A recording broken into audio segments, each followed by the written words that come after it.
حرقتا ولا تعقن والديك وإن أمراك أن تخرج من أهلك ومالك ولا تتركن صلاة مكتوبة متعمدا فإن من ترك صلاة مكتوبة متعمدا فقد برئت منه ذمة الله ولا تشربن خمرا فإنه رأس كل فاحشة وإياك والمعصية فإن بالمعصية حل سخط الله وإياك والفرار من الزحف وإن هلك الناس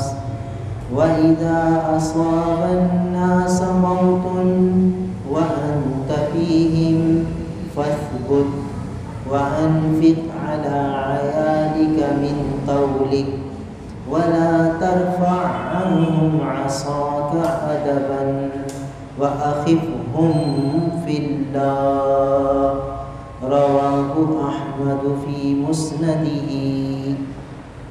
او كما قال علیہ الصلوۃ والسلام۔ میرے محترم بزرگ اور عزیز بھائی، یہ مسند احمد کی ایک روایت ہے جو پڑھی گئی۔ بہت اہم ہدایات اس حدیث پاک میں دی گئی اور حضرت معاذ بن جبل رضی اللہ تعالیٰ عنہ سے یہ روایت ہے، اور وہ فرماتے ہیں کہ مجھے رسول اللہ صلی اللہ علیہ وسلم نے 10 کلمات کی وصیت فرمائی، 10 باتوں کی وصیت فرمائی۔ یہ 10 باتیں ہیں جو رسول اللہ صلی اللہ علیہ وسلم کی وصیتیں ہیں، اور کن کو ہیں؟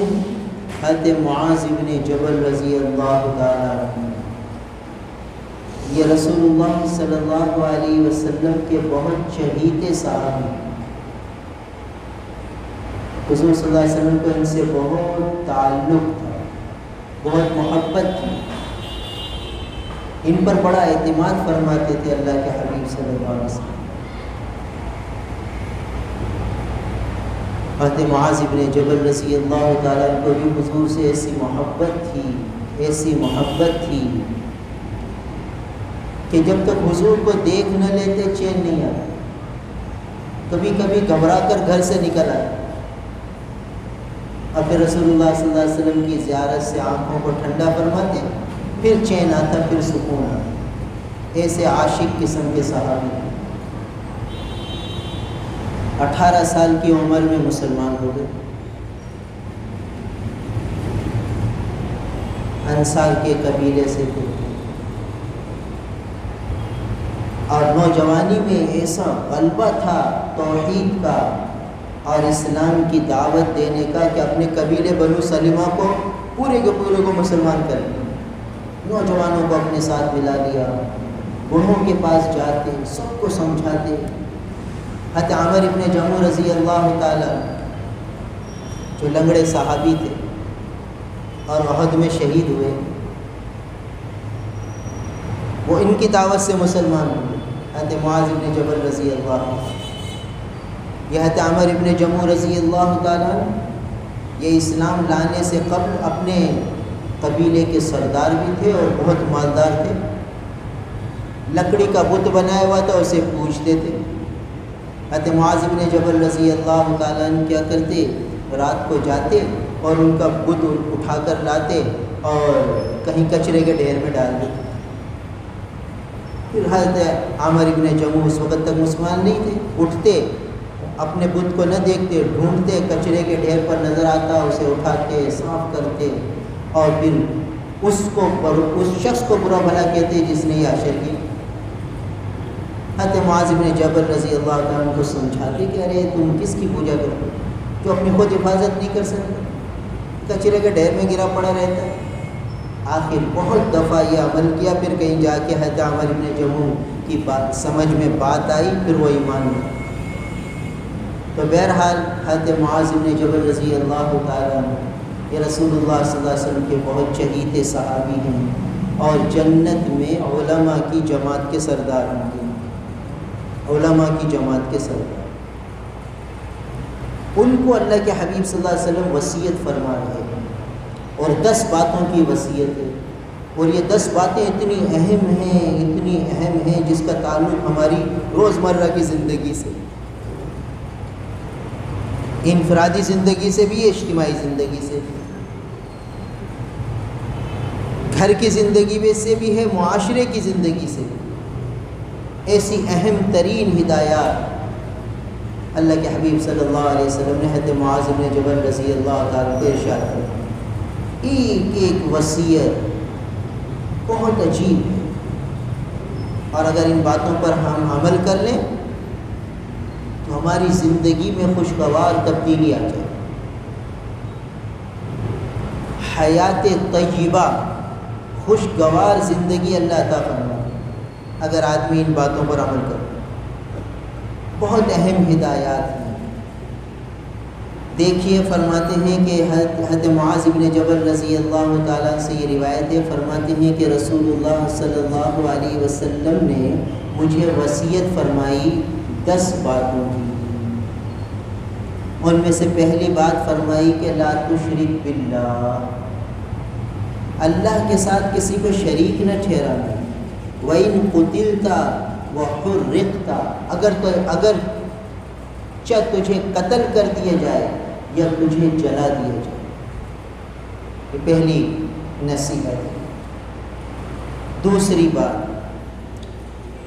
وَلَا تَعُقَّنَّ وَالِدَيْكَ، اپنے ماں باپ کی کبھی نافرمانی نہ کرنا. وَإِنْ أَمَرَاكَ أَن تَخْرُجَ مِنْ أَهْلِكَ وَمَالِكَ، اگرچہ وہ دونوں تجھے یہ حکم دیں کہ اپنے گھر والوں کو چھوڑ دو، اپنے مال کو چھوڑ دو، تو اگر وہ مال کے چھوڑ دینے کا حکم دے تو اپنے مال کو بھی چھوڑ دینا، گھر والوں کو چھوڑنے کا حکم دے تو یہ بھی کر لینا، نافرمانی نہ کرنا. اور تیسری نصیحت یہ فرمائی کہ وَلَا تَتْرُكْنَ صَلَاةً مَكْتُوبَةً مُتَعَمِّدًا، فرض نماز کبھی بھی جان بوجھ کر نہ چھوڑنا. فرض نماز کبھی بھی جان بوجھ کر نہ چھوڑنا، کیونکہ جو شخص جان بوجھ کر فرض نماز کو چھوڑ دیتا ہے تو اللہ کا ذمہ اس سے بری ہو جائے، اللہ کا ذمہ اس سے بری ہو جائے. اور اگلی نصیحت فرمائی وَلَا تَشْرَبَنَّ خَمْرًا، شراب ہرگز نہ پینا، کیونکہ وہ ہر بے حیائی اور ہر گناہ کی جڑ ہے، ام الخبائث ہے گویا. اور فرمایا کہ ایاکم المعصیہ، گناہوں سے پرہیز کرنا، اللہ تعالیٰ کی نافرمانی سے پرہیز کرنا، کیونکہ نافرمانی کی وجہ سے اللہ تعالیٰ کی ناراضگی اترتی ہے، اللہ تعالیٰ کی ناراضگی اترتی ہے. اور فرمایا کہ میدان جہاد سے بھاگنے سے پرہیز کرنا، اگرچہ سب ساتھی تیرے شہید ہو جائیں پھر بھی نہ بھاگنا، میدان جہاد میں دشمن کے مقابلے میں ڈٹ جانا، جم جانا. اور جب کوئی علاقے میں وبا عام ہو جائے اور لوگ اس میں مرنے لگیں تو اس جگہ پر ثابت قدم رہنا، وہاں سے موت کے ڈر سے بھاگنا نہیں، چاہے تجھے بھی وہ وبا لگ جائے، بیماری آ جائے، وہاں سے بھاگنا نہیں. اور فرمایا اپنے گھر والوں پر خوش دلی سے خرچ کرتے رہنا، گھر والوں پر خوش دلی سے خرچ کرنا.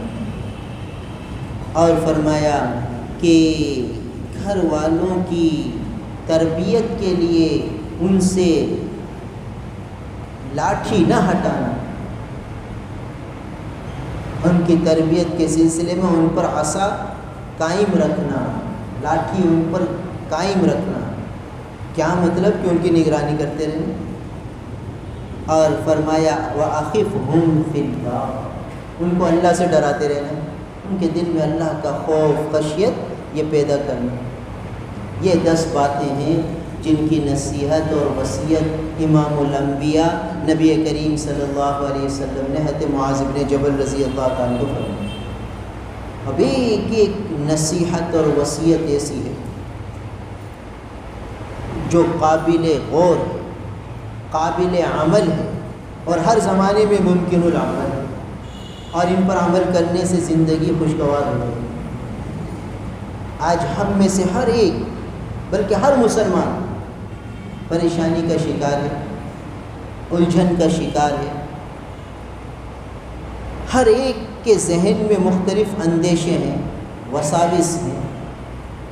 ان سب کا علاج ہے ان باتوں پر عمل کرنا. پہلی نصیحت فرمایا کہ اللہ کے ساتھ شریک نہ ٹھہرا، یعنی دل میں اللہ سے ہونے کو اتنا یقین کرنا کہ جو بات پیش آ رہی ہے سمجھے کہ من جانب اللہ. یہ جو آج دیکھیے حالات آ رہے ہیں تو ہم سب کی توجہ، مثلاً بجلی چلی گئی، ہم سب کی توجہ کا رخ واپڈا کی طرف ہوگا اور ہم سب اس ادارے کو برا بھلا کہیں گے.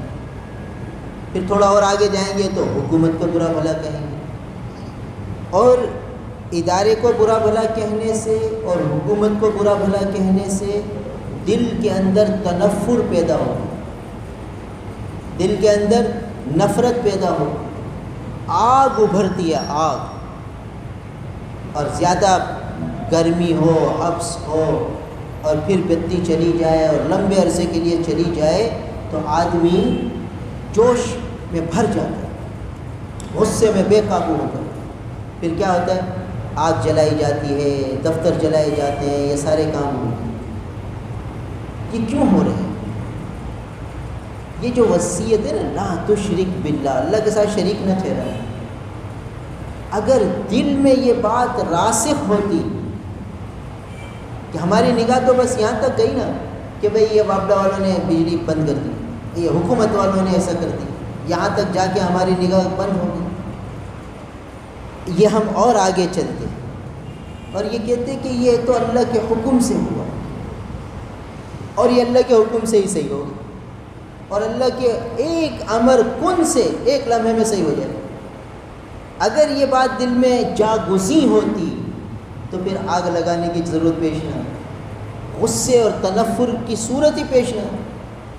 آدمی کہتا ہے یہ من جانب اللہ، یہ مشیت ایزدی کار فرما ہے، اللہ کی مشیت کا نظام ہے اور وہی درست کرتے ہیں. اور وہ انہوں نے یہ جو حال بھیجا ہے یہ میری تربیت کے لیے بھیجا تاکہ میں ان کی طرف انابت کروں، ان کی طرف متوجہ ہو جاؤں. اب مجھے کیا کرنا ہے؟ اب میں آیت کریمہ پڑھوں، لا الہ الا انت سبحانک انی کنت من الظالمین. یہ سب آگ لگانے والے یہ سب ورد کریں، اور سب گھر کے خواتین، مرد، عورت، بچے، بوڑھے، جوان، سب لا الہ الا انت سبحانک انی کنت من الظالمین. اے اللہ ہم گناہ گار، اے اللہ ہم خطا کار، اے اللہ ہم سیاہ کار. سب کی توجہ کا محور اللہ کی ذات ہو جاتی. بتائیے کیسی بجلی ہے؟ آنے واحد میں آ جاتی اگر اجتماعی طور پر سب انابت اللہ کریں. اور یہ کوئی فرضی قصہ نہیں ہے. یونس علیہ السلام کی قوم، برگزیدہ پیغمبر ہیں حضرت یونس علیہ السلام، قوم کو فرما گئے کہ بس 3 دن میں اللہ کا عذاب آنے والا ہے. نبی فرما گئے اور عذاب کی شکلیں آنے لگیں.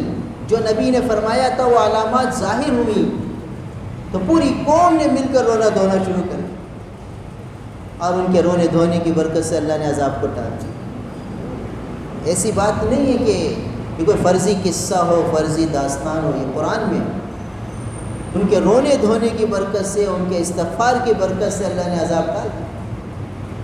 پھر یونس علیہ السلام کو تلاش کیا اور ان کے سامنے توبہ استغفار کی، سارا قصہ.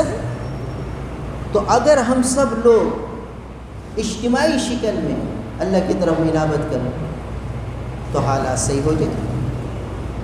اب دیکھیے آ گئی پالیسی کہ بھئی کاروبار بند کرو اور سب گھر میں بند ہو جاؤ. اب اس پر ہماری نگاہ حکومت کی طرف جاتی ہے, پولیس والوں کی طرف جاتی ہے, اور پھر ہماری طبیعتوں میں تنفر آتا ہے, غصہ آتا ہے, بھڑک آتی ہے, اور پھر غیبتیں ہوتی ہیں, برائیاں ہوتی ہیں, اور کچھ حاصل تو ہے نہیں. اگر اس کے مقابلے میں توحید خالص دل میں جاگزی ہوتی, توحید خالص, لا تشرک باللہ, اللہ کے ساتھ شریک نہ کر. کیا مطلب کہ توحید خالص کو اختیار کر, اللہ سے ہونے کو دل میں بٹھایا ہوا ہوتا, تو پھر یہ تنفر نہ ہوتا. ہم کہتے ہیں یہ من جانب اللہ, یہ مشیت ایستی کار فرما ہے, اللہ کے حکم سے یہ نظام چل رہا ہے, یہ جو حال آیا ہے یہ اللہ کی طرف سے آیا ہے, اور اللہ اسے دور فرمائے. دور یہ لانا بھی حکومت والوں کے ہاتھ میں نہیں ہے, اس کو دور کرنا بھی حکومت والوں کے قبضے میں نہیں ہے. وہ تو اللہ کا حکم چلتا ہے, وہاں سے سارا نظام چلتا ہے. لہٰذا اگر اجتماعی طور پر سب اللہ کی طرف متوجہ ہو جائیں تو سارے حالات سے اچھا. اب اجتماعی میرے قبضے میں تو نہیں ہے کہ سارا نظام اجتماعی طور پر صحیح ہو جائے. انفرادی طور پر ایک آدمی اللہ کی طرف متوجہ ہو جائے تو اس کے دل کو بھی اللہ سکون سے بھر دے, پھر اس کے دل میں بھی وہ تنفر نہیں آئے. کر کے دیکھ لیجیے, کر کے دیکھ لیجیے. ہمارے شیخ حضرت مفتی تقی اسماعیل صاحب مدظ اللہ العالی نے ایک دفعہ بتایا کہ جب سقوط ڈھاکہ ہوا 1971 میں, ہمارے لگے کہ میری راتوں کی نیندیں اڑ گئی کہ یہ کیا ہو گیا. ہمارے بزرگوں نے اتنی قربانیوں سے پاکستان حاصل کیا اور پاکستان ٹوٹ گیا, اور راتوں کی نیند اڑ گئی اور چین نہیں آتا تھا. ہر وقت دل میں بے چینی, صدمہ, غم, اور طبیعت کام کی طرف نہیں لگتی تھی. تو اپنے شیخ کو لکھا کہ حضرت یہ کیفیت ہے. تو حضرت عارفی رحمہ اللہ نے جواب میں فرمایا کہ ارے میاں یہ مشیت ایستی, اللہ کی مشیت کار فرمایا, یہ سب اللہ کے حکم سے, اور ہم اس کی مشیت کے تابع. بس جب اللہ کی طرف نگاہ گئی کہ یہ حال اللہ کی طرف سے آیا ہے اور اس حال کو اللہ ہی دور فرمائیں گے, دل میں ایک تسکین ہو گئی, سکون کی کیفیت ہو گئی, اور ایک بے چینی ختم ہو گئی.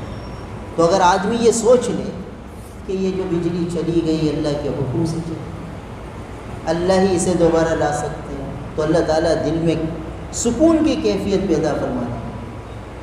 پھر یہ پریشانی یا الجھن یا جھنجھلاہٹ یا غصہ یہ کچھ بھی نہیں ہوگا, سب ٹھنڈا ہو جائے گا, کیونکہ اللہ نے تسکین ڈال دی دل میں. دیکھیے زندگی پرسکون ہوگی کہ نہیں ہوگی. یہ جو حالات آ گئے کہ دکانیں بند کر دو اور کاروبار بند کر دو اور گھروں میں چلے جاؤ اور بند ہو جاؤ, اب یہ آدمی سوچ لے کہ یہ من جانب اللہ ہے, کہ اللہ کے حکم سے ہے اور اللہ کے حکم سے ہی دور ہوگا. یہ معاملہ کسی کے بس میں تو ہے نہیں. اب دل اللہ تعالیٰ اس کا سکون سے, یہ انفرادی طور پر ہوگا. اجتماعی طور پر سب متوجہ ہو جائیں گے تو کام ہی آسان ہے, اور انفرادی طور پر جب اللہ کی طرف آدمی متوجہ ہوگا تو ہر فرد کے دل میں اللہ تسکین ڈال دے, کیونکہ معاملہ تو اللہ کے حکم سے. تو یہ فرمائے کہ شرک نہ کرنا. کیا مطلب کہ توحید خالص کو دل میں بٹھانا, سب کچھ اللہ کی طرف سے ہونے کو دل میں بٹھا لے, کہ ہر حال من جانب اللہ ہے, آیا بھی اللہ کی طرف سے اور جائے گا بھی اللہ کے حکم سے, آیا بھی اللہ کے حکم سے, جائے گا بھی اللہ کے حکم سے. تو جو حال آئے دل میں اللہ کی طرف انابت ہو کہ یہ حال اللہ کی طرف سے آئے, یہ ہے توحید خالص, کہ دل اللہ کی طرف متوجہ. تو یہ ایک دن میں نہیں آئے گا, بار بار اس کے تذکرے کرنے پڑیں گے, بار بار اس کو بولنا پڑے گا. قرآن مجید میں بار بار توحید کے دلائل دیے گئے, توحید کے دلائل دیے گئے, سمجھائے گئے, بتائے گئے. بھئی آسمانوں کو دیکھو, زمینوں کو دیکھو, سورج کے نظام کو دیکھو, چاند کے نظام کو دیکھو, سیاروں کو دیکھو, ستاروں کو دیکھو, کشتیوں کو دیکھو, جانوروں کو دیکھو, اونٹ کو دیکھو, زمین کو دیکھو, پہاڑوں کو دیکھو, دریاؤں کو دیکھو, سمندروں کو دیکھو, دو سمندروں کے درمیان اللہ نے برزخ آڑ بنائی اسے دیکھو. ان سب سے اللہ کی قدرت کو پہچانو. بار بار اللہ نے اپنا تعارف کرایا. ہر تھوڑی دیر بعد تعارف، ہر تھوڑی دیر بعد تعارف. پورے قرآن میں اللہ نے اپنا تعارف کرا دیا، اپنی پہچان کروائی. کیوں؟ تاکہ دل میں اللہ کی عظمت، اللہ کی بڑائی، اللہ سے ہونا اتنا بیٹھ جائے، اتنا بیٹھ جائے کہ پھر یہ حالات سے آدمی متاثر ہی نہ ہو، یہ حالات اس پر اثر انداز نہ ہو. لہٰذا حضرات صحابہ کرام رضوان اللہ تعالیٰ علیہ مجمعین پر کوئی حال آتا تھا تو متاثر نہیں ہوتے، اس کا اثر نہیں لیتے تھے. فوراً انابت اللہ، رسول اللہ صلی اللہ علیہ وسلم نے انہیں ہر معاملے میں سکھا دیا تھا. بھئی اللہ کی طرف متوجہ ہو جاؤ. اللہ کی طرف متوجہ ہونے کا طریقہ کیا تھا؟ نماز. بیمار ہیں کیا؟ اٹھو اور نماز پڑھو، نماز میں شفا ہے.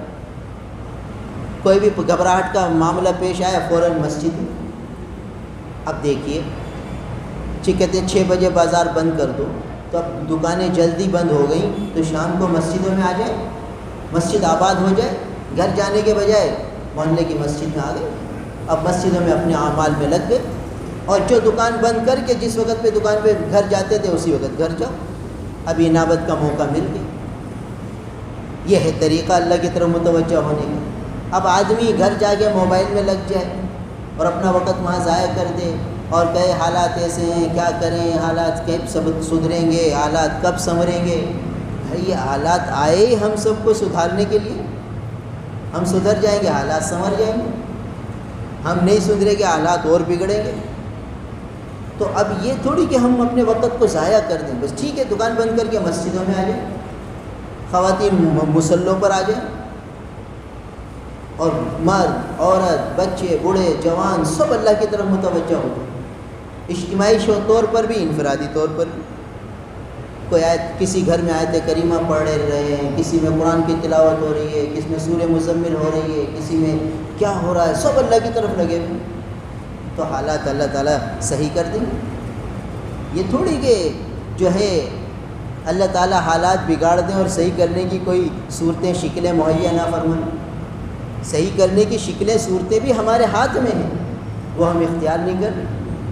اس لیے بھائی جس قسم کے حالات آئے ہوئے ہیں اس میں انابت اللہ بہت ضروری ہے. تو یہ جو پہلی نصیحت ہے، پہلی وصیت ہے، اس کا تعلق دل کے عقیدے سے. تو دل کا اگر بگاڑ صحیح ہو جائے تو پھر زندگی میں سدھار آ جائے. یہ جو اس وقت ہماری ساری توجہ کا محور اللہ کا غیر ہے، مادہ ہے، اس وجہ سے ہم پریشانیوں میں آئے ہیں. اس مادیت سے نکل کر روحانیت کی طرف آ جائیں، اس دنیا کی سے مخلوق سے ہٹ کر خالق کی طرف چلے.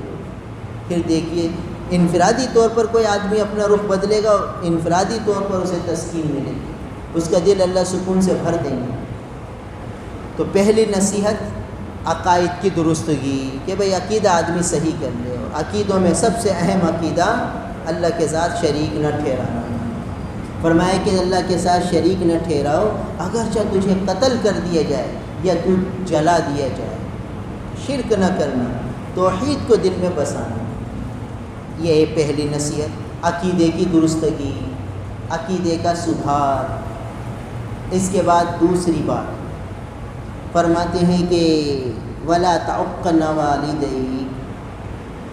توحید کے بعد اللہ تعالیٰ کے حقوق کے بعد سب بندوں کے حقوق میں سب سے اہم حق وہ والدین کا حق. تو فرمایا کہ وَلَا تَعُقَّنَّ وَالِدَيْكَ، اپنے والدین کی نافرمانی نہ کرنا. والدین کا ادب، والدین کا احترام یہ سکھایا جا رہا ہے. قرآن پاک میں بھی بار بار آیا وَقَضَىٰ رَبُّكَ أَلَّا تَعْبُدُوا إِلَّا وَبِالْوَالِدَيْنِ إِحْسَانًا. پھر والدین کے ساتھ احسان کرو، یہ اللہ نے حکم دیا ہے. اور ایک جگہ فرمایا کہ ان میں سے یہ دونوں یا کوئی ایک بڑھاپے کو پہنچ جائے تو پھر ان کے ساتھ حسن سلوک کرو. فَلَا تَقُلْ لَهُمَا اُف، ان کے سامنے اف بھی نہ کرنا. اور وَخْفِضْ لَهُمَا جَنَاحَ الذُّلِّ مِنَ الرَّحْمَةِ، ان کے لیے اپنے بازو جھکائے رکھنا. والدین کا ادب سکھائے. بھائی یہ جو والدین کی جس گھر میں بے ادبی ہوگی نا، اس گھر میں بے سکونی آ جائے گی. اس گھر میں کبھی سکون نہیں آ سکتا جہاں والدین تکلیف میں ہوں. جہاں والدین کو ستایا جاتا ہے، جہاں والدین کی بے اکرامی کی جاتی ہو، تو پھر اس گھر میں سکون نہیں آ سکتا۔ نقد سزا ملتی ہے والدین کو ستانے میں، اور والدین کے ادب احترام پر برکتیں رحمتیں اللہ تعالیٰ عطا فرمائے۔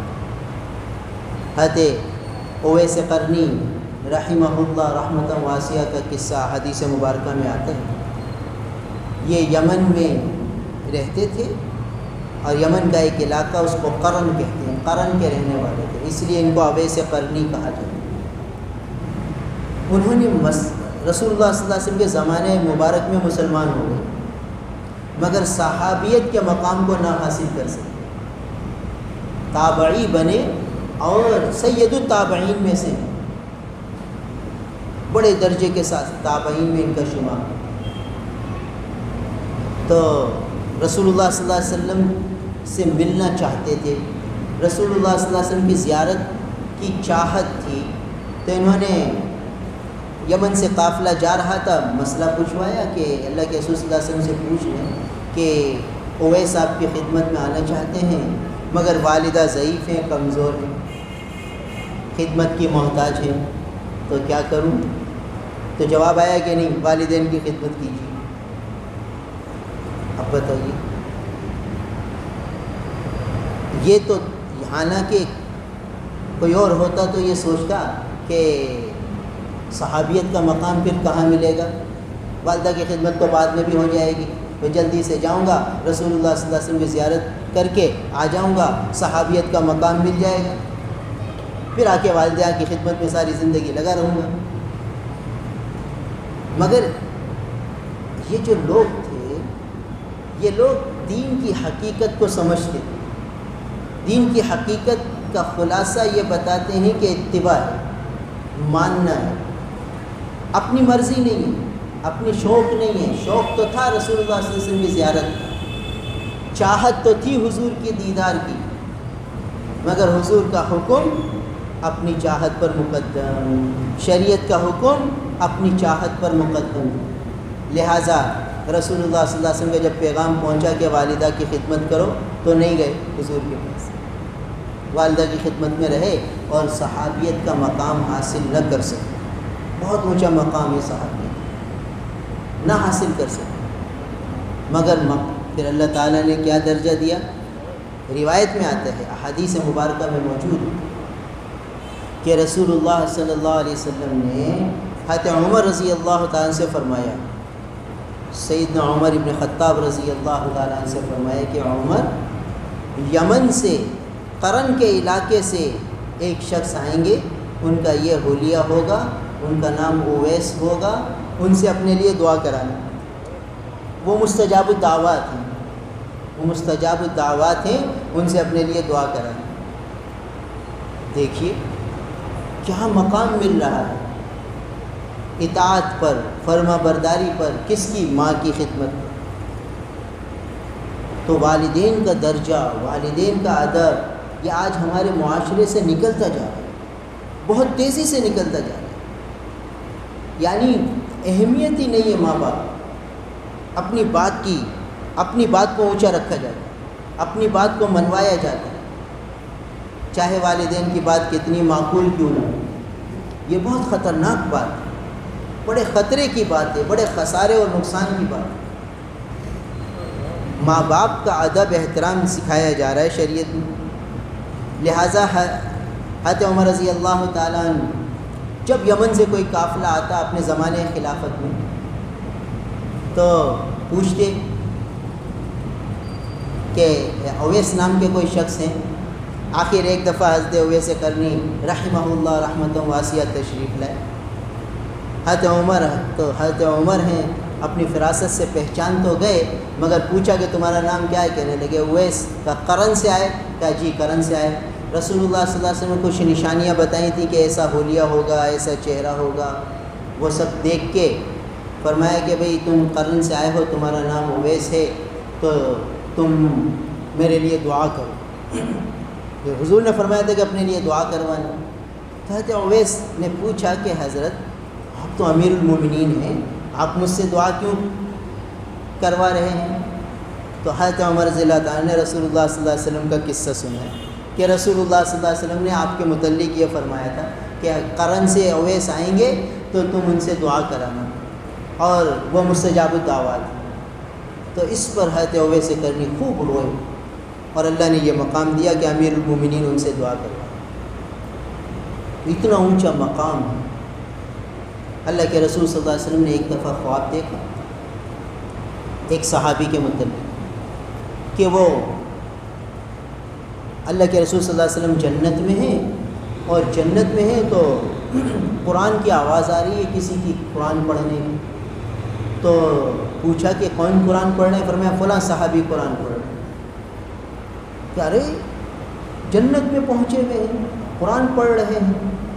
تو فرمایا ہاں ان کا یہ مقام ہے۔ کہتے ہیں کیوں؟ کہتے ہیں اس لیے کہ یہ اپنی ماں کی بڑی خدمت کرتے، ماں کے بڑے فرما بردار۔ اللہ کے رسول صلی اللہ علیہ وسلم نے بیدار ہو کر صحابہ کو یہ خواب سنایا، اور ان صحابی کے متعلق فرمایا کہ ان کو یہ مقام اس لیے ملا کہ وہ ماں کے بہت فرما بردار ہیں، ماں کی بڑی خدمت کرتے۔ تو آج کل والدین سے ملنے کا وقت نہیں ہے۔ جو لوگ ماں باپ سے دور رہتے ہیں، ہفتے ہفتے میں گئے تو مل لیے، بھائی روز ملنا چاہیے۔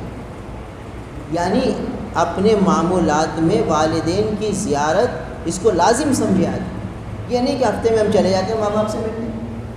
بھائی ماں باپ کی خواہش ہوتی ہے کہ اولاد کو دیکھیں، تو بس اس خواہش کو پورا کرنے کے لیے چلے۔ کہتے کوئی کام تو ہے نہیں، کوئی کام نہیں ہے، ماں باپ کے پاس جا کے کیا کریں، کیا ضرورت ہے؟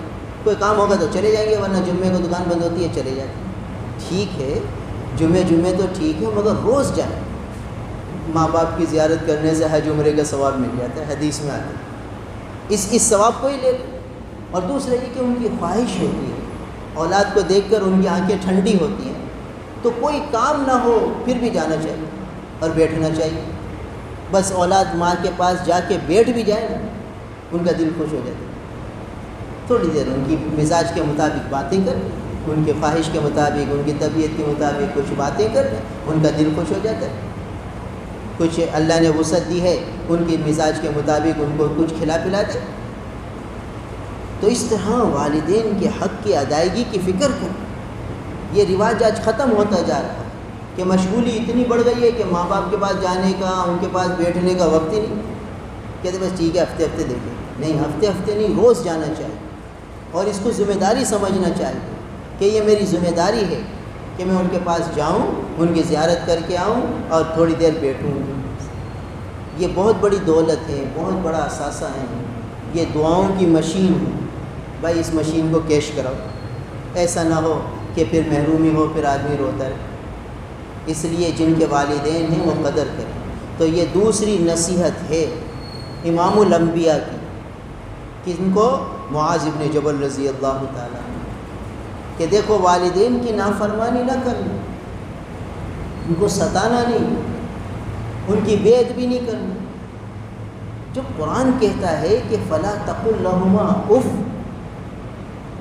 ان کے سامنے اف بھی نہ کرنا، کیا معنی؟ کہ جو جائز اور مباح امور ہیں اس میں ان کی اطاعت ضروری ہے۔ اسی لیے علماء نے لکھا ہے کہ والدین کو چاہیے کہ وہ جب اولاد کو کسی کام کا حکم دیں تو حاکمانہ انداز میں نہ دیں۔ ایسا نہ ہو کہ اولاد وہ کام نہ کرے تو گناہ گار، بلکہ اسے اختیار دیں کہ جی کرے تو ایسا کر لو۔ اور یہ طریقہ ہم نے حضرت مفتی عاشق الہی صاحب رحمۃ اللہ علیہ کو دیکھا۔ وہ جب اپنی کسی بیٹے کو کسی کام کا حکم دیتے تو فرماتے کہ مدنی، ان کے بیٹے کا نام مدنی تھا، مدنی جی کرے تو پانی پلا دینا۔ دیکھیے یہ نہ فرماتے کہ مدنی پانی پلاؤ، اور وہ مدنی پانی نہ پلائے تو گناہ گار ہو جائے، کہ باپ کا حکم اب اس کو پورا کرنا لازم ہو گیا۔ تو حضرت مفتی عاشق الہی صاحب رحمۃ اللہ علیہ اتنا ادب، اتنی احتیاط فرماتے تھے کہ اولاد کہیں گناہ گار نہ ہو جائے، تو فرماتے مدنی جی کرے تو پانی پلا دینا، مدنی جی کرے تو کپڑے لا دینا۔ یہ ان کا انداز تھا، یہ بڑوں کی باتیں ہیں۔ تو بہرحال یہ ہے کہ والدین کو چاہیے کہ اولاد کو براہ راست صریح حکم نہ دیں، احتیاط کریں، ایسا نہ ہو کہ اولاد گناہ گار ہو۔ اور اولاد کو چاہیے کہ ماں باپ کے اشارے کو پہچانیں، ان کے حکم کرنے سے پہلے ان کا کام پورا کریں۔ ان کی چاہت پوری کریں، ان کی مرضی پوری کریں، ایسا نہ ہو کہ بے ادبی ہو جائے اور پھر نقصان ہو جائے۔ اور روایات میں آتا ہے، کتابوں میں یہ بات لکھی ہے کہ ماں باپ کو ستانے سے مرتے وقت کلمہ نصیب نہیں ہوتا، سوء خاتمہ کا اندیشہ ہے، سوء خاتمہ۔ ایک قصہ تو ہمارے سامنے پیش آیا۔ ایک شخص آیا روتے، مفتی صاحب مجھے کوئی دم کر دو، میرا سارا جسم جل رہا ہے، مجھے کسی پل چین نہیں آ رہا، نہ نیند آتی ہے نہ کچھ ہو رہا ہے، بس جسم جل رہا ہے، ایسا لگ رہا ہے جیسے آگ ہے اندر۔ اور میں نے کتنی کریمیں استعمال کر لی، ڈاکٹروں کو دکھا دیا، دوائیاں کھا لی، مجھے کوئی افاقہ نہیں، آپ مجھے کوئی دم کر دو، کوئی دعا بتا دو۔ ان کا یہ ہوا کیسے، کب سے ہوا؟ کہ یہ تو نہ پوچھو۔ پھر رو پڑا، پھر عجیب عبرت کی داستان سنی، کہنے لگا اصل میں مجھے اپنی ماں پر غصہ آ گیا تھا، تو میں اس ماں کا سب سے بڑا بیٹا تھا، تو میں ماں گھر چھوڑ کے نکل گیا، الگ رہنے لگا۔ پھر ماں بیچاری بلاتی رہی، دوسرے بیٹوں کو بھیجتی رہی کہ بھئی اس کو بلاؤ، اس کو بلاؤ۔ میں نے کہا ماں کو کہہ دو کہ تو میرے لیے مر گئی، میں تیرے لیے مر گیا، بس نہیں ملوں گا۔ حتیٰ کہ ماں بیمار ہو گئی، ہاسپٹل میں چلی گئی، تو بیٹوں کو بھیجا کہ بھئی اس کو کہہ دو آخری دیدار تو مجھے کرا دے اپنا، اب میں مرنے والی ہوں، اپنے بیٹے کو دیکھ تو لوں، بہت عرصہ ہو گیا، ترس گئی ہوں اپنے بیٹے کو دیکھے۔ میں نے کہا میں نے کہہ دیا تھا نا کہ میں مر گیا ہوں، کہہ دو ماں کو۔ تو پھر ماں نے اس کو کہا کہ اچھا بھائی اس کو کہنا کہ کم از کم میری جو ہے میت کو کندھا تو دے دینا۔ تو ماں مر گئی، بھائی آئے، کہا بھائی ماں مر گئی، میں پہلے اس کے لیے مرا ہوں، وہ میرے لیے پہلے سے مری ہوئی۔ کہا وہ ماں نے وصیت کی کہ کندھا تو دے دینا۔ کہ نہیں دوں گا کندھا۔ کہا ماں نے کہا تھا میرا آخری زیارت، میرا چہرہ تو دیکھ لینا۔ نہیں دے۔ کہا پتہ نہیں مجھ پر کیا شیطان حاوی ہو گیا، میرے دل میں پتہ نہیں کیا سختی آ گئی، بس میں نے بھگا دیا بھائیوں کو، ماں دفن ہو گئی۔ بس دوسرے دن سے جب میں اٹھا ہوں تو میرا جسم جل رہا ہے، سکون نہیں مل رہا، کسی پل چین نہیں آ رہا، میں کیا کروں، بتاؤ مجھے کیا کروں۔ ہم نے کہا بھائی تم نہیں کرو کہ ماں کی قبر پہ چلے جاؤ اور وہاں جا کے کچھ ایصال ثواب کرو، رب ارحمہما کما ربیانی صغیرہ کی کوئی تسبیح پڑھو اور ماں کو کچھ ایصال ثواب کرو اور اللہ سے معافی مانگو۔ پھر اس نے کچھ عرصے بعد آ کے بتایا کہ ہاں بھائی اب کچھ افاقہ ہے، اللہ تعالیٰ نے کچھ آسانی کر۔ مگر دیکھیے یہ مشاہدہ کچھ عرصے پہلے کی بات، آیا تھا دارالفتہ میں شخص، تو بھائی جو ماں باپ کو ستاتے ہیں بڑا نقصان ہے۔ تو اس میں یہ دوسری نصیحت ہے، دوسری وصیت ہے رسول اللہ صلی اللہ علیہ وسلم کی کہ والدین کی نافرمانی نہ کرنا، وعقوق الوالدین ولا تعقن والدیک، اپنے والدین کی نافرمانی نہ کرنا، وَإِنْ أَمَرَاكَ أَنْ تَخْرُجَ مِنْ أَهْلِكَ وَمَالِكَ، اگرچہ وہ تجھے حکم دیں کہ تو اپنی بیوی کو چھوڑ دے، اپنے گھر والوں کو، اپنے مال کو چھوڑ دے، مال کو چھوڑ دے تو چھوڑ دے۔ آج کل تو یہ حال ہے کہ اکثر یہ سوال آتا ہے، یہ فتویٰ پوچھا جاتا ہے کہ بھئی میرا حق کیا ہے، میں لے لوں اپنے ابا سے، اور ابا آتا ہے کہ بھئی بتا دو میری اولاد کا حق کیا ہے تاکہ میں دے کے فارغ ہو جاؤں۔ یہ حال ہو گیا۔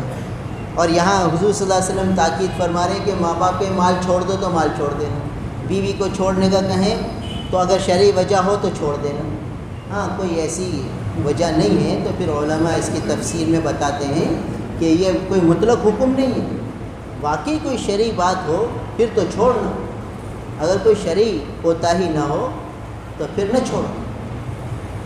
یعنی صرف ماں اور باپ اپنی انا کی خاطر گھر توڑوانا چاہتے ہیں تو پھر تو نہ توڑو، کوئی واقعی کوئی شرعی بات ہے وہ علماء سے جا کے پوچھو کہ بھئی ماں باپ کہتے ہیں بیوی کو طلاق دے، اور یہ حال ہے، یہ نوعیت ہے، علماء بتائیں گے کہ ہاں واقعی اس نوعیت میں ماں باپ کی یہ بات ماننی ہے یا نہیں ماننی، اس لیے کہ دوسری جگہ حدیث میں آتا ہے کہ لا طاعۃ لمخلوق فی معصیۃ الخالق، کہ اللہ تعالیٰ کی نافرمانی کے کام میں ماں باپ کی اطاعت نہیں کرنی، مخلوق کی نہیں ماننی۔ دوسری جگہ قرآن میں بھی فرمایا کہ ہاں اگر یہ تمہیں شرک کا حکم کریں، اللہ تعالیٰ کی نافرمانی کا حکم کریں، فلا تطعہما، وصاحبہما فی الدنیا معروفا، تو اللہ کی نافرمانی میں ان کی اطاعت نہیں کرنی، مگر ان کے ساتھ دنیا میں حسن سلوک ضرور کرنا ہے، حسن سلوک تو کرنا ہے، نافرمانی نہیں کرنی۔ اور اگر شریعت کے خلاف کام کا حکم دے تو پھر نہیں ماننا، پھر ان کی بات سے احتیاط کرنی۔ تو بہرحال اس حد تک شریعت نے ان کی اطاعت کا حکم دیا، اسی لیے علماء نے لکھا ہے کہ اولاد کو چاہیے کہ اگر والد کے ساتھ چل رہی ہو تو ایک قدم پیچھے چل۔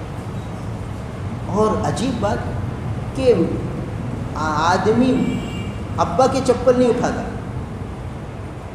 پیر صاحب آئیں گے تو پیر صاحب کے چپل اٹھائے گا، ان کے جوتے اٹھائے گا، ابا کے نہیں اٹھائے گا، حالانکہ ابا کا درجہ تو بڑا ہے، ابا کا درجہ تو نص سے ثابت ہے، منصوص ہے، تو ابا کے جوتے نہیں اٹھائے گا، پیر صاحب کے اٹھائے گا۔ ٹھیک ہے، وہ بھی برکت اور سعادت کی بات ہے، مگر اس سے بڑھ کر سعادت ابا کے جوتے اٹھانے میں تھی، وہ نہیں اٹھا رہا، وہ پیر صاحب کے اٹھا رہا۔ کیوں بھائی؟ یہ چیز تو پیر صاحب کو سکھانی تھی کہ بھائی تم میرے جوتے اٹھاتے ہو، ابا کے بھی ایسے اٹھاتے ہو کہ نہیں؟ ابا کے جوتے اٹھانا بھی ایسے ہی ثواب ہے جیسے تم میرے جوتے اٹھاتے ہو، یہ ذمہ داری تھی پیر صاحب کو بتانا۔ تو ابا کی آگے نہ چلے، ابا کے ساتھ چلنا ہو تو ایک قدم پیچھے چلے، ان کے جوتے اٹھائے، ان کے جوتے صحیح کرے، چپل ان کے صحیح کر کے رکھے، یہ سارے احکامات منصوص ہیں کہ ان ادب کرے، احترام کرے، اور ان کی آواز سے اپنی آواز اونچی نہ کرے۔ کبھی گھر میں ابا غصہ ہو رہے ہیں تو اب بیٹا اس سے بڑی آواز میں غصے ہو رہے ہیں، ابا کی آواز کو نیچے کر رہے، بھائی ابا ہیں، غصے ہو گئے، خاموش ہو جاؤ، بالکل نہ بولو سامنے، چاہے وہ غلط بات پہ غصے ہو رہے ہیں پھر بھی خاموش۔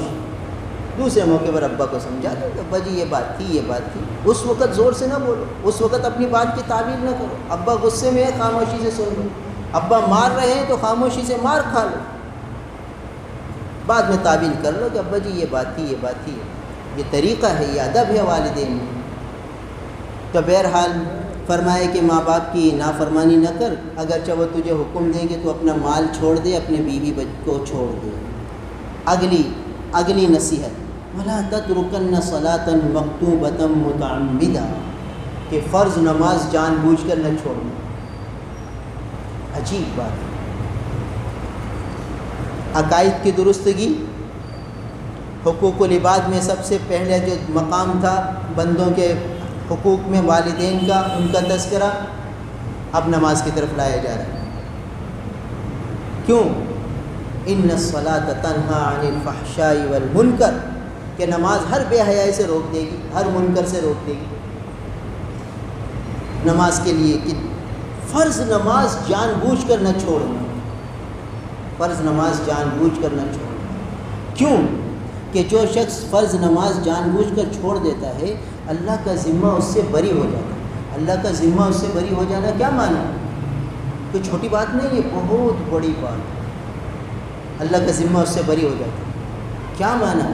اس کا مفہوم بڑا عجیب ہے۔ بھائی ہم سب اللہ کے بندے، اللہ ہمارے رب ہیں، ہمارے خالق ہیں، ہمارے مالک ہیں۔ اب اللہ تعالیٰ ہم کے ذمے ہے کہ ہماری حفاظت کریں، ہمیں رزق پہنچائیں، ہمارے لیے سہولت مہیا فرمائیں، جیسے باپ کے ذمے ہے اولاد کے لیے ان کی خوراک کا انتظام کرے، ان کے کپڑے لتے کا انتظام کرے، ایسے اللہ تعالیٰ نے اپنے اوپر یہ حق لے لیے، یہ ذمہ داری لے لیے۔ وَمَا مِن دَابَّةٍ فِي الْأَرْضِ إِلَّا عَلَى اللَّهِ رِزْقُهَا۔ تو اب اللہ کی ذمہ داری میں یہ بندہ ہے، اب اللہ تعالیٰ اس کی حفاظت بھی فرمائیں گے، اس کے لیے سارے کاموں میں آسانی بھی فرمائیں گے، اس کی ضروریات غیب سے پوری فرمائیں گے۔ سارا نظام چلے گا کب؟ جب یہ نماز کی پابندی کرے گا تو اللہ کی ذمہ داری میں آ گیا، اور جب نماز چھوڑ دی تو اب اللہ کی کوئی ذمہ داری نہیں ہے، اللہ نے بھی اپنی ذمہ داری ہٹا دی۔ اب یہ خود ہی اپنا رزق تلاش کرے، محنت کرے، ملے نہ ملے۔ اب حفاظتی نظام بھی ہٹ گیا، پتہ نہیں کیا کیا مصائب آئیں، کیا پریشانیاں آئیں، کوئی ذمہ داری نہیں ہے، کوئی گارنٹی نہیں ہے حفاظت۔ کر لیں ان کی مرضی ہے، نہ کریں ان کا اصول قانون ہے۔ تو فرض نماز جان بوجھ کر چھوڑ دینے سے اللہ کی ذمہ داری ختم۔ تو آج ہم مسلمانوں نے فرض نمازیں جان بوجھ کر چھوڑی ہوئی ہیں، تو اب اللہ کی ذمہ داری تھوڑی ہے کہ یہ بازار کھلوائیں، اور یہ تو اللہ تعالیٰ کا احسان ہے کہ بہت زیادہ پکڑ نہیں ہے. اگر بہت پکڑ آ جائے تو ہم کیا کر سکتے؟ وَيَعْفُ عَنْ كَثِيرٍ يَعْفُ عَنْ كَثِيرٍ. بہت تو اللہ معاف فرما دے, کبھی کبھی پکڑ آتی ہے, اکثر تو اللہ معاف فرما دے. تو اب اللہ تعالیٰ کی ذمہ داری بری ہوگی, اللہ تعالیٰ ذمے سے بری ہو گیا یہ شخص. کیا مطلب؟ کہ اب نماز چھوڑ کر یہ بڑے خطرے میں ہے. ہر وقت مصائب, آلام, پریشانیاں اس کی طرف متوجہ ہیں. اور اگر نماز پڑھ لے گا تو حفاظتی نظام میں آ جائے گا. اب اگر کوئی کہے میں تو نماز بھی پڑھتا ہوں پھر بھی مصائب پریشانی میں گرا ہوا ہوں, تو اللہ کی حفاظتی نظام کہاں چلا گیا؟ بھائی نماز پڑھنے کے باوجود اگر کوئی پریشانیاں آ رہی ہیں تو آخرت میں درجے مل رہے. مسلمان کی صرف دنیا تھوڑی, اصل آخرت ہے. تو دنیا میں اگر تقدیر کی پریشانیاں آ بھی گئی تو نماز پڑھنے والے کو آخرت میں اس کا بدلہ مل جائے گا, اور نماز نہ پڑھنے والے کو پھر آخرت میں بھی کچھ نہیں ملے گا. یہ ہے ذمہ داری سے بری ہونا, کہ جو نماز نہیں پڑھتا اس کو جو پریشانیاں تکلیفیں آئیں تو آخرت میں اس کو کچھ نہیں ملے گا اس پریشانیوں کے بدلے میں, ان تکلیفوں کے بدلے میں. اور اس کو ملے گا جس نے نماز پڑھی اس کے باوجود پریشانیاں آئیں. تو بتائیے فائدہ ہے کہ نہیں؟ سب غیب کی باتیں ہیں. مومن غیب پہ یقین رکھتا ہے. یہ نہیں کہ میں نے نماز پڑھ لی تو بس اب میرے پہ کوئی پریشانی آئے گی نہیں, اور آ رہی ہے تو یہ سب باتیں نعوذ باللہ غلط ہیں. کوئی غلط نہیں. اللہ کی ذمہ داری میں ہے وہ شخص جس نے نماز پڑھ لی ہے. اب پھر بھی پریشانی آئی ہیں, تکلیفیں آئی ہیں, تو اس کا آخرت میں اللہ بدلہ دیں گے. بہت ایسا ہوگا کہ جب دنیا کی پریشانیوں پر آخرت میں اس کو اجر ملے گا تو یہ کہے گا کاش کہ میں ساری زندگی پریشانیوں میں رہتا. ایسے بدلے مل رہے ہیں, ایسے انعامات مل رہے ہیں, ایسے اونچے مقامات مل رہے ہیں. اس کے مقابلے میں جو دنیا میں راحت سہولت تھی وہ تو فانی تھی, فانی کے مقابلے میں باقی کو لے لیتا. تو وہ یہ کہتے کہ کاش میری دنیا میں میری کھال کو کینچیوں سے کاٹا جائے, اور وہ جو تکلیف میں برداشت کرتا ہے اس پہ مجھے جو اجر ملتا وہ بہت اچھا ہو. وہ وہاں کاش کرے گا اور حسرتیں کرے گا. تو یہ تھوڑی کہ اگر نمازیں پڑھنے کے باوجود پریشانیاں ہیں تو کوئی فائدہ نہیں ہے نماز کا. پھر بھی فائدہ ہے, اور وہ آخرت کا فائدہ ہے. اس لیے بھائی مسلمانوں کو نمازوں کی طرف لانا بہت ضروری ہے, تاکہ یہ اجتماعی پریشانیاں جو ہم پر آئی ہوئی ہیں, جو بلائیں وبائیں آئی ہوئی ہیں, وہ نمازوں کی برکت سے ہی دور ہوں. نماز میں اللہ نے شفا رکھی ہے. سارے مسلمان نماز پڑھیں, حاکم بھی نماز پڑھیں, محکوم بھی نماز پڑھیں, اعلیٰ بھی نماز پڑھیں, ادنا بھی نماز پڑھیں, سبھی نماز پہ لگ جائیں. عورتیں بھی نماز پڑھیں, مرد بھی نماز پڑھیں, تو سب کو شفا ملے, سب کو شفا ملے, کوئی بیمار نہ ہو. اور بیمار ہوگا تو اللہ تعالیٰ سکون کی نعمت سے محروم نہیں فرمائیں گے. آج بیماری آتی ہے تو بے سکونی مستقل ایک تکلیف پڑ جاتی ہے, بیماری کی تکلیف مستقل, اور دل کی بے چینی بے سکونی کی تکلیف مستقل. اور جب آدمی نمازوں کا پابند ہوگا تو تقدیر کی تکلیف آئے گی اور دل سکون سے بھرا ہوگا کہ ٹھیک ہے من جانب اللہ, اللہ کی طرف سے. تو حضرت متقی صاحب مدظ اللہ علیہ ایک دفعہ بیمار ہو گئے تو ہاسپٹل میں چلے. حضرت مولانا صاحبان محمود صاحب رحمۃ اللہ علیہ دارالعلوم کراچی کے شیخ الحدیث تھے, وہ عیادت کو تشریف لے گئے. تو حضرت متقی صاحب مدظ اللہ علیہ کے استاد بھی ہیں مولانا صاحبان محمود صاحب رحمۃ اللہ علیہ. تو فرمانے لگے حضرت شیخ صاحب کے حضرت سارے معمولات رہ گئے اور وہ ہاسپٹل میں پڑا ہوا ہوں, کیا کروں؟ مارے یا کرے بیٹھے بیٹھے اللہ اللہ کرتے رہے, اور اللہ نے اللہ اللہ کرنے کی توفیق تو دی ہوئی ہے, اور تمہیں کیا چاہیے؟ تو فرمایا کہ حضرت کے اس کہنے سے دل میں ایسا سکون ہوا کہ بس ٹھیک ہے, اللہ نے یہاں بھی اللہ اللہ کرنے کی توفیق دے دی, تو اور کیا چاہیے؟ مومن کا جو لمحہ اللہ کی یاد میں گزر جائے, اللہ کے ذکر میں گزر جائے, وہی زندگی کا حاصل ہے, وہی زندگی کا حاصل ہے. باقی تو جو لمحات غفلت میں گئے بھائی وہ نقصان ہی نقصان ہے, خسارہ ہی خسارہ. تو اس لیے بیماریاں, تکلیفیں, پریشانیاں, ان سب میں آدمی اللہ کی طرف متوجہ رہے تو پھر یہی چیزیں رفع درجات کا سبب بنیں. تو ضروری ہے کہ ہم سب حضور صلی اللہ علیہ وسلم کی اس وصیت پر بھی عمل کریں کہ فرض نماز جان بوجھ کر بھی نہیں چھوڑیں. انجانے میں چھوٹ جائے, سویا پڑا رہ گیا, آنکھ نہیں کھلی اتفاق سے, فجر میں اتفاق سے آنکھ نہیں کھلی, وہ ٹھیک ہے, روزی عادت بنا لی کہ آنکھ نہیں کھل رہی، یہ پھر اتفاق نہیں ہے، یہ تو غفلت ہے، یہ تو لاپرواہی ہے، یہ تو کمی ہے، یہ تو کوتاہی ہے، یہ نالائکی ہے کہ آدمی فجر چھوڑ دے۔ تو مستقل نماز کا حکم ہے۔ تو آج ہماری مسجدیں نمازیوں سے ویران ہیں۔ جمعے کے دن الحمدللہ کتنے نمازی ہوتے ہیں، معلوم ہوا کہ سب مسلمان ہیں اور جمعے کے دن آئے ہیں مسجد میں، تو جمعے کی نماز میں جب آ سکتے ہیں تو معلوم ہوا ہر نماز میں آ سکتے ہیں۔ جمعے کے دن کوئی انہیں زبردستی تو لایا نہیں، اپنی خوشی سے آئے ہیں، تو روز آ سکتے ہیں، فجر میں بھی آ سکتے ہیں۔ بس ہمت کی ضرورت ہے، جیسے جمعے کے دن ہمت کی جمعے کی نماز میں، ایسے فجر میں بھی ہمت کریں تو فجر میں بھی آ سکتے ہیں، ہمت کی بات ہے۔ تو یہ تیسری نصیحت ہے کہ وَلَا تَتْرُكْنَ صَلَاةً مَكْتُوبَةً مُتَعَمِّدًا، کہ ہرگز فرض نماز جان بوجھ کر نہ چھوڑنا۔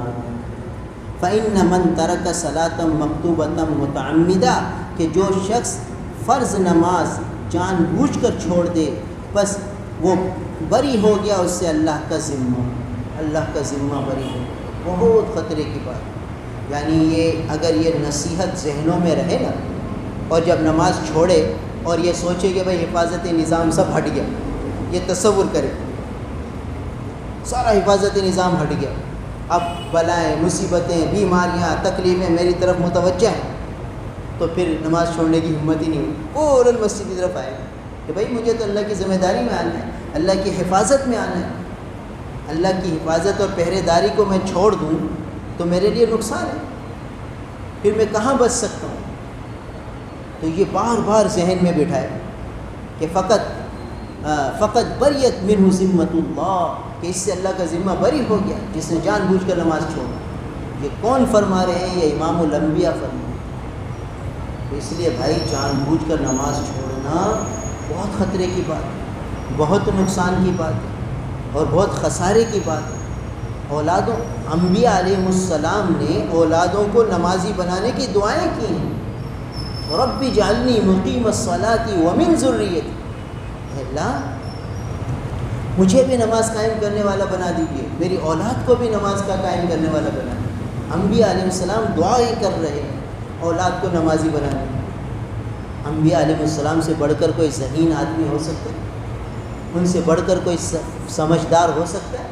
معلوم ہوا وہ سمجھداری والی دعائیں مانگتے ہیں اللہ سے، اور یہ بہت سمجھداری والی دعا ہے کہ اولاد کو نمازی بنانے کی دعا ہو۔ تو اولاد کو نمازی بنانے کی فکر کی جائے، گھر کے ہر فرد کو نمازی بنانے کی فکر کی جائے، بلکہ آس پڑوس والوں کو نمازی بنانے کی فکر کی جائے، انہیں بتایا جائے کہ دیکھو بھائی تم نماز چھوڑ دو گے تو اللہ کی ذمہ داری سے بری نکل جاؤ گے، خطرے میں آ جاؤ گے، پریشانیوں میں آ جاؤ گے۔ اس لیے چلو اللہ کے دربار میں، اللہ کو ہم سب مل کر منائیں تاکہ اللہ تعالیٰ کی ناراضگی دور ہو اور اللہ تعالیٰ ہم سے خوش ہوں، رحمتوں والے، آسانیوں والے اللہ تعالیٰ فیصلے نازل فرمائیں، اور جو حالات آئے ہوئے ہیں اللہ انہیں دور فرمائے۔ تو یہ جب مسلمان اجتماعی طور پر اللہ سے مانگیں گے اور اجتماعی طور پر مسلمانوں کا رخ اللہ کی ذات کی طرف ہوگا تو پھر یہ حالات سنوریں گے۔ تو اس کا ایک ذریعہ یہ ہے کہ مسجدوں میں کثرت ہو جائے نماز میں۔ تو ایک صورت یہ بتا دی کہ جیسے دکانیں بند ہو آدمی مسجدوں میں آ جائے، اور پھر جو 10-11 بجے دکان بند ہوتی تھی اس وقت گھر جائے، اتنی دیر مسجد میں رہے۔ آج مسجدوں میں بیٹھنے کی طبیعتیں ختم ہو گئی، یعنی مسجدوں سے انسیت ختم ہو گئی۔ اللہ معاف فرمائے، ہوٹل میں کتنی دیر بیٹھتا ہے آدمی؟ چائے پینے کے بعد بھی آدھا گھنٹہ باتیں کرتا ہے، چلو یار ہوا لگ رہی ہے بیٹھے رہو۔ بھائی چائے پی لی تم نے، اب اٹھو، کہتے نہیں یار بیٹھے تھے کچہری چل رہی ہے۔ راتوں کو دیکھ لیجیے جو ہوٹلوں میں ہوٹلنگ ہوتی ہے تو کیسے دل لگتا ہے، وہاں انسیت ہے، اور اللہ کے گھر میں انسیت نہیں۔ ادھر نماز پڑھی، 2 سنتیں پڑھی، اور تھوڑی دیر بعد یعنی فرض نماز کے 10 منٹ بعد مسجد میں دیکھیے ایسا سناٹا ہوگا کہ اداسی چھائی ہوئی ہوگی مسجد میں، حالانکہ مسجد بھری ہوئی ہو، کوئی ذکر میں لگا ہوا ہو، کوئی تلاوت میں لگا ہوا ہو، کوئی نوافل میں لگا ہوا ہو، پوری مسجد بھری ہوئی ہو، کسی کا دل مسجد سے نکلنے کو نہ کرے۔ مومن کی یہ شان تھی کہ وہ مسجد قلبہ معلق بالمساجد، اس کا دل مسجد میں اٹکا ہوا ہو، مسجد میں انس سے اس کو انسیت ہو۔ آج ہمارا دل مسجد میں لگتے، ادھر نماز پڑھی، ادھر ہم مسجد سے ایسے نکلیں گے بس حالانکہ مسجد سے نکلتے ہوئے دل غمگین ہونا چاہیے کہ یار رحمت کے گھر سے نکل رہے ہیں، برکت والے گھر سے نکل رہے ہیں، کتنی رحمتوں میں تھے، کتنی اللہ کی عنایات میں تھے، اللہ کے گھر میں تھے، اب نکل رہے ہیں۔ یہ تصور تخیل تو پیدا کریں، پھر دیکھیے کیسی رحمتیں برستی ہیں، کیسا دل مسجد میں اٹکے گا۔ پھر غیر ضروری کام ہوگا تو نکلے گا نہیں مسجد میں کہ چلو یار تھوڑا مسجد میں بیٹھے ہوئے اعتکاف کی بھی نیت کر لیے، تھوڑا ذکر کر لیتے ہیں، تھوڑی درود شریف کی تسبیح پڑھ لیتے ہیں، تھوڑی دعائیں مانگ لیتے ہیں، چلو دعا مانگے اللہ سے۔ تو اس لیے بھائی فرض نمازوں کی پابندی، یہ 3 نصیحتیں ہوگی۔ ایک تو شرک سے بچنا ہے، توحید کو دل میں بسانا ہے، یعنی ہر عمل ہر کام اللہ سے ہونے کو دل میں بٹھانا ہے۔ اور دوسری وصیت یہ ہے کہ ماں باپ کی فرما برداری اور اطاعت اور دل جوئی اور ان کو خوش کرنے میں لگنا ہے۔ اور تیسری یہ کہ نمازوں کی پابندی کرنی ہے اور اہتمام سے نمازوں کو پڑھنا ہے۔ آگے اور بھی ہیں نصیحتیں، انشاءاللہ اگلے ہفتے بات ہوگی۔ اللہ تعالی ہم سب کو عمل کی توفیق۔ الحمدللہ رب العالمین والعاقبۃ للمتقین والصلاة والسلام علی رسولہ محمد وآلہ واصحابہ اجمعین۔ نستغفر اللہ ونتوب الیہ، نستغفر اللہ ونتوب الیہ۔ یا اللہ ہمارے سامنے آپ کے محبوب صلی اللہ علیہ وسلم کی یہ نصیحتیں اور وصیتیں آئی ہیں، اے اللہ ان پر ہمیں عمل کی توفیق عطا فرما دیجیے۔ حضرت معاذ بن جبل رضی اللہ تعالیٰ عنہ پر کروڑوں رحمتیں نازل فرمائیے، جن کی برکت سے ہمیں یہ نصیحتیں اور وصیتیں نصیب ہوئی ہیں۔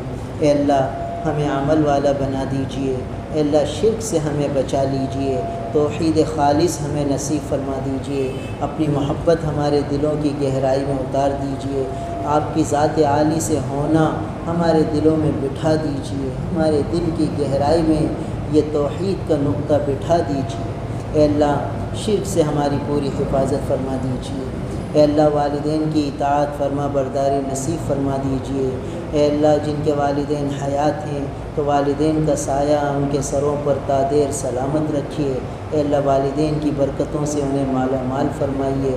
اور اے اللہ جن کے والدین رخصت ہو چکے ان کی قبروں کو نور سے بھر دیجیے، ان کی اے اللہ ہر آن ہر گھڑی مغفرت فرمائیے، اے اللہ قبروں کو ان کی جنت کا باغ بنا دیجیے، ان پر رحمتوں کی بارشیں فرما دیجیے۔ اے اللہ ہمارے والدین کہ دادا دادی نانا نانی جہاں تک ہمارے خاندان میں اسلام آیا وہاں تک کہ جدات اجداد، اے اللہ سب کی بخشش فرما دیجیے، سب کی مغفرت فرما دیجیے، سب کو درجات عالیہ عطا فرما دیجیے۔ اے اللہ ان کی قبروں کو اے اللہ اپنی رحمتوں کے نزول کا مرکز بنا لیجیے، اے اللہ انوار کی بارشیں فرما دیجیے، ان کی قبور پر رحمتوں کی بارشیں فرما دیجیے۔ رب ارحمہما کما ربیانی صغیرا، رب ارحمہما کما ربیانی صغیرا، رب ارحمہما کما ربیانی صغیرا۔ اے اللہ ماں باپ کی فرما برداری میں اطاعت میں جو کمی کوتاہیاں ہو گئیں یا اللہ سب معاف فرما دیجیے، اے اللہ جو حق تلفیاں ہوئیں سب معاف فرما دیجیے۔ اے اللہ آپ اپنے فضل سے ہمارے والدین کو اتنا نواز دیجیے، اتنا نواز دیجیے کہ کل وہ ہم سے کسی حق تلفی کا مطالبہ نہ کریں۔ اے اللہ آپ ہی ہمارے والدین کو خوب نواز دیجیے، رحمتوں کی بارشیں فرما دیجیے، ان پر انوار کی بارشیں فرما دیجیے، ان کو حضیرت القدس میں مقام عطا فرما دیجیے، اے اللہ ان کو اعلیٰ علیین میں جگہ عطا فرما دیجیے۔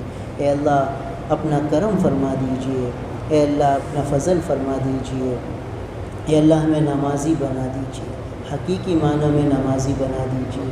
اے اللہ کوئی نماز ہماری قضا نہ ہو، کوئی نماز ہماری ضائع نہ ہو۔ اے اللہ اپنے فضل سے ہر نماز تکبیر اولیٰ کے اہتمام کے ساتھ، پہلی صف کے اہتمام کے ساتھ ہمارے نصیبوں میں لکھ دیجیے، ہماری اولادوں کے نصیبوں میں لکھ دیجیے۔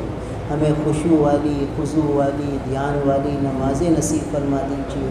اے اللہ ہمیں اپنی ذمہ داری میں لے لیجیے، اے اللہ ہمیں اپنی ذمہ داری سے محروم نہ فرمائیے، اے اللہ اپنی ذمہ داری سے محروم نہ فرمائیے، ہمیں پکا نمازی بنا دیجیے۔ اے اللہ مسجد سے انسیت نصیب فرما دیجیے، مسجد سے لگاؤ عطا فرما دیجیے، ہمارا دل مسجد میں سے مائل کر دیجیے، مسجد کی طرف مائل فرما دیجیے، مسجد سے حقیقی معنوں میں ہمیں انسیت عطا فرما دیجیے، اپنے گھر سے قلبی لگاؤ عطا فرما دیجیے۔ اے اللہ اپنی ذات عالی سے ذاتی تعلق نصیب فرما دیجیے، اے اللہ اپنی ذات عالی سے ذاتی تعلق نصیب فرما دیجیے، خوب آپ سے لینے والا بنا دیجیے، اے اللہ ہمارے حالات سنوار دیجیے، مسلمانوں کے حالات سنوار دیجیے، اے اللہ ہمارے ملک پر، ہمارے صوبے پر آئے ہوئے حالات کو اے اللہ سازگار بنا دیجیے، اے اللہ خیر کے فیصلے فرما دیجیے، ہماری شامت اعمال ہم پر مسلط نہ فرمائیے، ہمارے گناہوں کا وبال ہم پر نازل نہ فرمائیے،